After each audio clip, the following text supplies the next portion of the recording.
मुकेश अंबानी के घर जब राधिका मर्चेंट ने बहू बनकर कदम रखा तो लोग सोचने लगे कि अब वो भी उसी चमक दमक वाली जिंदगी में खो जाएगी। पर राधिका कुछ अलग थी। वो न तो सिर्फ फैशन और पार्टियों में दिलचस्पी रखती थी, न ही कैमरों में चमकने का शौक। उसे लोगों की कहानियां, उनकी मेहनत और उनकी सच्चाई ज्यादा आकर्षित करती थी। नीता अंबानी ने पहली बार उसे तब चुपचाप देखा जब एक वर्कर की बेटी की पढ़ाई की बात चल रही थी और राधिका ने फौरन उसकी फीस भर दी बिना किसी को बताए। उस दिन नीता ने मुस्कुराकर कहा, तुम इस घर की बहू नहीं, इस घर की आत्मा हो। राधिका के मन में कुछ बड़ा करने का सपना था, पर बिना शोर के वो अपने पति अनंत से कहती, मैं किसी का नाम नहीं बनाना चाहती, मैं किसी की जिंदगी बनाना चाहती हूँ। शायद यही सोच उसे अलग बनाती थी। राधिका को शुरू से ही बड़ा नाम या ऊंचे पद नहीं चाहिए था। वो कहती, मैं अंबानी परिवार की बहू जरूर हूँ, लेकिन मेरा असली काम है इस नाम को इंसानियत से जोड़ना। दिन हो या रात वो अक्सर घर के स्टाफ से बात करती, उनकी समस्याएं सुनती। एक बार एक ड्राइवर की माँ की तबीयत बिगड़ी।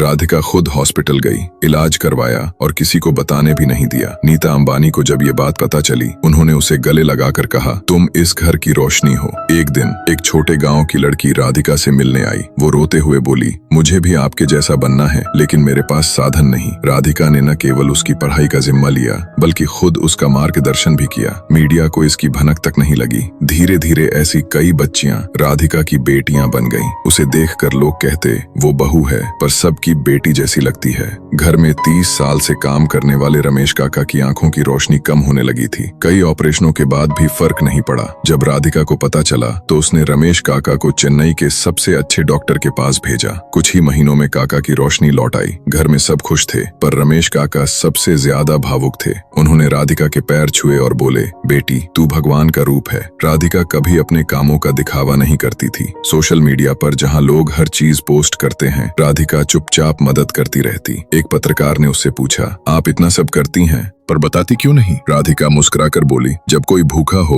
उसे खाना चाहिए या तस्वीर। उस दिन वो जवाब लाखों लोगों के दिल में उतर गया। राधिका ने गुजरात के एक गांव को गोद लिया। वहां सड़कें नहीं थीं, न स्कूल। 3 साल में वो गांव बदल गया। स्कूल बना, बिजली आई, लड़कियां पढ़ने लगी। गांव के बुजुर्ग कहते, यहाँ नेता नहीं आए पर राधिका आई और हमें इंसान समझा। उस गांव ने अपने मंदिर में राधिका की एक छोटी सी तस्वीर रखी, एक सच्ची देवी के रूप में। अंबानी परिवार में हर जन्मदिन बहुत धूमधाम से मनाया जाता है, लेकिन राधिका ने अपना पहला जन्मदिन एक अनाथालय में बच्चों के साथ मनाया। उसने कहा, जो बच्चे अपने माँ बाप के साथ नहीं हैं, आज मैं उनकी बड़ी बहन बनना चाहती हूँ। उस दिन के बाद हर साल वो वहीं जाती रही। बच्चों के लिए वो सिर्फ राधिका नहीं, दीदी बन चुकी थी। जैसे जैसे राधिका का नाम बढ़ने लगा, सोशल मीडिया पर कुछ लोग सवाल उठाने लगे। किसी ने कहा, ये सब दिखावा है, किसी ने कहा पैसे वालों की दया। पर राधिका चुप रही। नीता ने उससे पूछा, तुम जवाब क्यों नहीं देती? राधिका ने कहा, जो फूल देता है वो कांटों से नहीं लड़ता। उसकी सादगी ही उसकी सबसे बड़ी ताकत थी। मुकेश अंबानी ने एक बार सार्वजनिक रूप से कहा, राधिका सिर्फ मेरी बहू नहीं, मेरी विरासत की असली वारिस है। क्योंकि दौलत संभालना आसान है, पर दिलों को जीतना मुश्किल। उस दिन पहली बार लोगों ने राधिका को एक बिजनेस आइकन की तरह नहीं, एक भावनात्मक नेता की तरह देखा, जो सौदे नहीं रिश्ते बनाती है। आज जब कोई राधिका मर्चेंट का नाम लेता है, तो सिर्फ एक अरबपति परिवार की बहू नहीं, एक संवेदनशील, करुणामयी और जमीन से जुड़ी महिला की छवि सामने आती है। उसकी कहानी बताती है कि असली महानता चमक दमक में नहीं, बल्कि चुपचाप दूसरों की सेवा में है।